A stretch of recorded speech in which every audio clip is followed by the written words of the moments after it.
besar yang menjadi ulama hebat, tetapi di masa lalunya sebelum menjadi ulama hebat, mereka itu adalah orang-orang yang bahkan dikatakan bukan orang baik.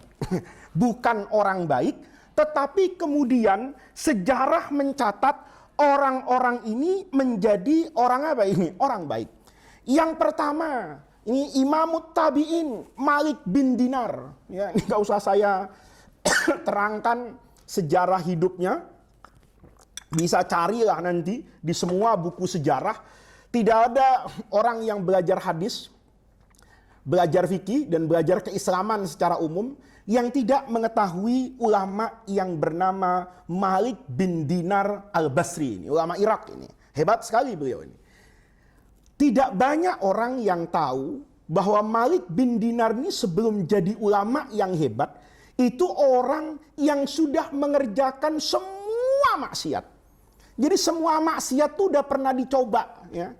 Ini sudah pernah dicoba. Di antara maksiat yang paling disukai oleh Malik bin Dinar itu minum-minuman keras. Ya, khomer. Karena orang kalau sudah mabuk itu beban hidupnya kan menjadi apa ini? Hilang. Malik bin Dinar di masa mudanya itu diriwayatkan oleh banyak ulama, di antaranya Imam Ibnu Qudamah dalam kitabnya At-Tawabin itu menjelaskan, kata beliau, Malik bin Dinar tuh suka sekali minum minuman keras. Tapi selalu ada bisikan di dalam hatinya Malik bin Dinar, kamu harus berubah. Selama kamu pegang minum-minuman keras, kamu tidak akan menjadi orang yang baik. Maka Malik bin Dinar kemudian berpikir, saya ini tidak jadi orang baik. Itu mungkin karena masih bujangan. Orang kalau bujangan itu kan nggak perlu menjadi teladan. Kalau orang sudah menikah, paling tidak dia harus jadi teladan buat siapa itu? Istri dan anaknya. Ya, saya nakal dulu waktu bujangan ya biasa aja. Paling malu dengan bapak saya. Paling malu dengan tetangga saya. Tapi kalau saya nakal hari ini, saya makan nggak baca doa, yang kritik pertama kali itu anak saya. Saya minum pakai tangan kiri. Anak saya yang baru sekolah SD itu, ya, yang baru belajar etika, yang selalu ditanamkan makan itu pakai tangan kanan, maka dia akan kritik bapaknya. Loh, Abi kok makannya pakai tangan kiri? Itu makanya setiap bapak walaupun nggak baik, itu selalu ingin anaknya jadi orang apa ini? Baik, karena itu teladan. Nah, Malik bin Dinar ini berpikir begitu. Saya kalau bujangan terus mungkin nggak jadi orang baik. Maka Malik bin Dinar itu nikah. Nikah, singkat cerita punya anak perempuan namanya Fatimah. Besar sedikit Fatimah, umur 2 tahun. Itu selalu melihat Malik bin Dinar itu bapaknya minum minuman keras sembunyi. Jadi Malik bin Dinar itu kalau asalnya minum terang-terangan, karena sekarang sudah punya anak, dia ngumpet di dapur gitu. Tapi anehnya, Fatimah itu anak gadisnya yang masih kecil, usia 2 tahun lebih menjelang 3 tahun. Itu selalu bisa menemukan bapaknya di mana ngumpet. Ya. Jadi selalu, dan kalau sudah ketemu dengan anaknya, Malik bin Dinar ini mesti kalah. Kata anaknya, Pak, mana botolnya? Dikasih itu botol minuman keras. Sama anaknya dibawa ke kamar mandi, isinya diapakan itu? Dibuang. Bapak jangan minum minuman keras. Iya nak, dengan penuh cinta Malik bin Dinar itu merangkul anaknya. Bapak itu kepengen nak mencintai kamu. Kalau bapak cinta kamu, bapak tahu kamu tidak suka bapak minum minuman ini. Maka seharusnya bapak tidak apa ini, minum. Bapak cinta, dipeluk itu. Khomernya dibuang, tenang dia. Tapi besok kalah lagi, beli lagi dia. Minum lagi, anaknya nangkep lagi. Kata anaknya, wah ini bapak minum lagi. Maka sama Fatimah setiap hari itu. Ini mungkin kalau kita lihat itu tanda-tanda bapaknya akan mulai apa ini? Baik. Tetapi tajriyahu bima la tastahihi sufun. Arah mata angin itu kadang-kadang tidak sesuai dengan apa ini? Kapal. Kapal yang ke depan tuh kepengen anginnya dari belakang supaya kapalnya cepat. Jangan anginnya dari mana itu? Dari depan. Tapi kadang-kadang hantaman itu tidak kita duga-duga. Saat Malik bin Dinar sudah mulai mengurangi minumannya karena cintanya sama anaknya yang bernama siapa ini? Fatimah. Maka anaknya meninggal. Fatimah ini masih muda meninggal. Karena meninggal, Malik bin Dinarnya stres. Kehilangan dia, kehilangan anaknya. Pelariannya bukan kemudian menjadi baik, tapi menjadi tambah nggak baik.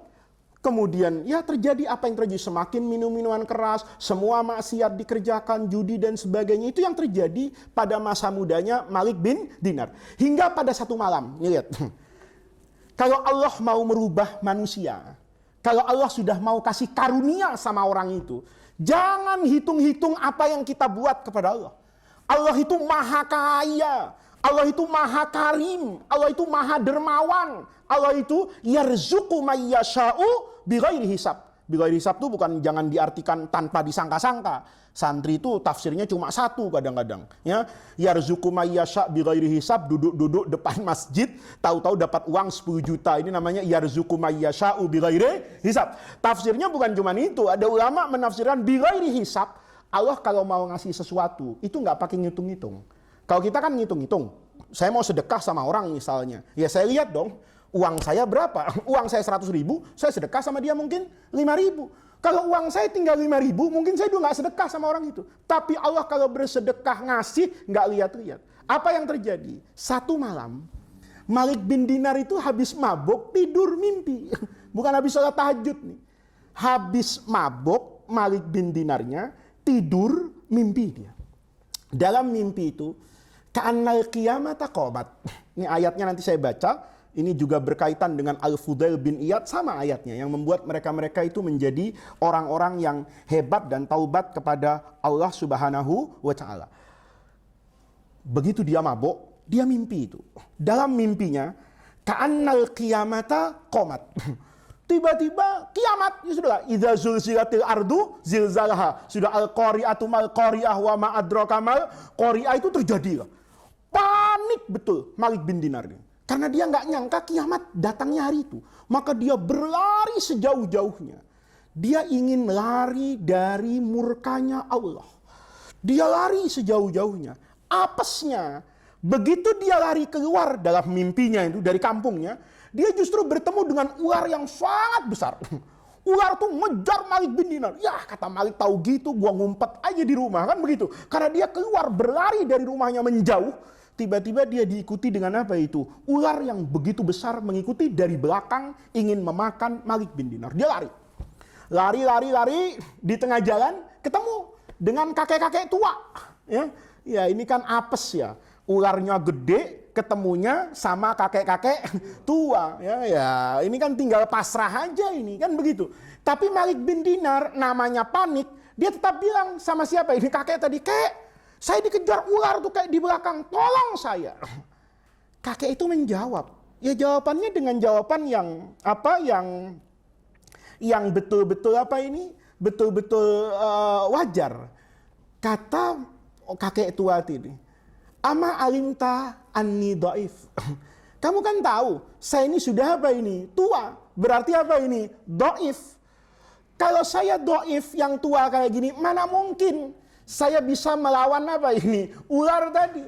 Kata Malik bin Dinar, jadi kamu nggak bisa bantu saya. Ya kamu cari bantuan sama orang yang gagah lah. Jangan minta bantuan sama orang yang apa ini? Yang lemah. Ya sudah, lari aja ke arah sana. Maka Malik bin Dinar tuh lari ke arah sana itu. Dikejar terus sama apa ini? Ular. Hingga dia ada di persimpangan jalan. Yang satu dia lihat ini jurang, tapi di bawahnya api yang berkobar-kobar. Satu lagi ada jurang yang kelihatannya tidak ada apinya. Maka Malik bin Dinar itu, kata guru saya, lari ke arah sana. Ya sama-sama nyemplung ke dalam jurang, mendingan yang tidak ada apa ya, apinya daripada nyemplung yang sampai ke dalam apa ini, api. Maka kemudian begitu sampai di lembah, kaget luar biasa Malik bin Dinar ini. Karena ular itu sudah semakin dekat sekarang, karena dia larinya sudah semakin jauh, tenaganya sudah semakin apa ini, habis. Tiba-tiba dia melihat di bawah jurang itu lembah. Anak-anak kecil sedang apa ini, bermain.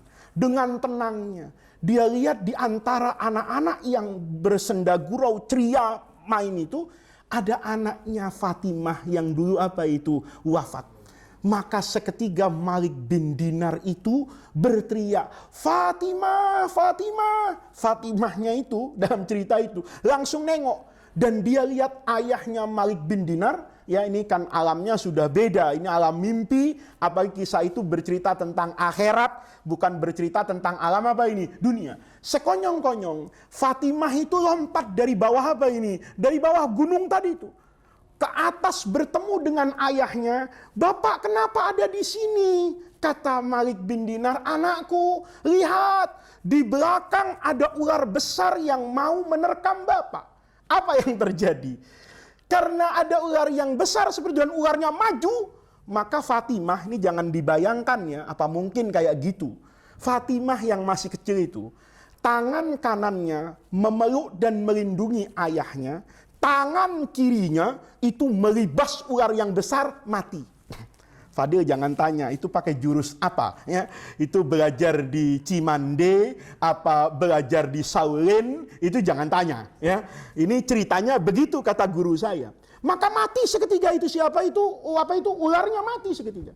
Karena ularnya mati, Malik bin Dinar tuh girang, "Ya Allah Fatimah, seandainya tidak ada engkau, aku tidak bisa membayangkan nasibmu kayak apa." Apa kata Fatimah? Bapak tahu ular yang besar itu siapa, Pak? Ya nggak tahu, kata Malik bin Dinar. Tahu-tahu dia ngejar gua, kalau bahasa Betawinya.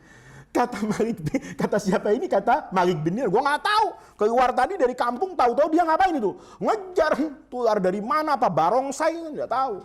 Nah terus kata Fatimah, "Bapak, itu adalah amal keburukan Bapak di dunia. Bapak yang membesarkannya dengan syahwat dan hawa nafsu. Sehingga keburukan itu lambat laun menjadi apa ini? Besar. Bapak tadi di pertigaan sebelum naik gunung ini bertemu dengan kakek-kakek tua yang lemah kan? Iya, itu adalah amal kebaikan Bapak. Tapi karena Bapak tidak pernah memupuk kebaikan itu, maka Pak, amal itu menjadi kurus, lemah, dan tidak mampu menghalau hawa nafsu yang begitu beringas yang tertanam dalam jiwa Bapak. Pak," ini kata siapa ini? Kata Fatimah, "Alam yakni lilladzina amanu an takhsha'a qulubuhum li dzikrillah." Itu ayat. Alam yakni, apakah belum datang waktunya? Lilladzina amanu, untuk orang-orang yang beriman kepada Allah, an takhsha'a, supaya takut, runtuh apa qulubuhum, hati mereka, li dzikrillah, karena mengingat siapa ini? Allah. Itu Malik bin Dinar langsung bangun. Begitu bangun dia jawab, "Allah qad ata." Sudah waktunya saya tunduk kepada Allah. Singkat cerita, Malik bin Dinar yang kemarin raja maksiat berubah nanti menjadi imam besar di masa tabi'in. Zuhudnya luar biasa, akhlaknya luar biasa, ibadahnya luar biasa, tanpa modal belajar di pesantren lama-lama, tanpa sujud panjang-panjang di hadapan Allah, ndak minum air zam-zam itu. Minum apa itu? Homer tiap hari. Tetapi kalau Allah sudah fatahalaka wijhatan minat ta'aruf, kalau Allah sudah yajtabi, memilih kamu, maka kalau Allah kasih pilihan, jangan tolak. Ini kita kadang-kadang ya bermaksiat sebulan, di akhir bulan dibangunin sama Allah untuk tahajud, terus ngomong, tanggung, ya kan, bangun sekarang, dosa udah 30 hari, kayaknya nggak impas, lihatnya. Kayaknya nggak impas, bangunnya pas banget malam Jumat lagi.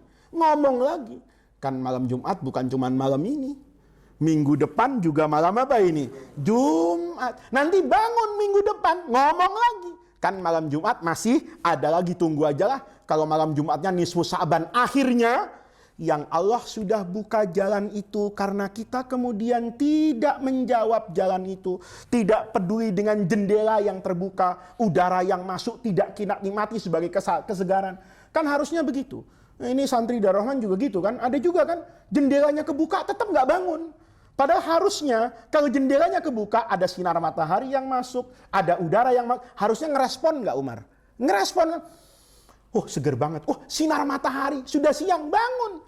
Tapi ada orang yang perilakunya nggak bangun, sudah dikasih sinar matahari, sudah ada angin yang masuk, ada pertukaran udara, tapi dia juga tidak apa ini bangun. Itu sama dengan kelakuan orang yang sudah mendapatkan wijhatan minat ta'aruf, tapi dia tidak kemudian mengikuti jalan itu. Itu kisahnya Malik bin Dinar.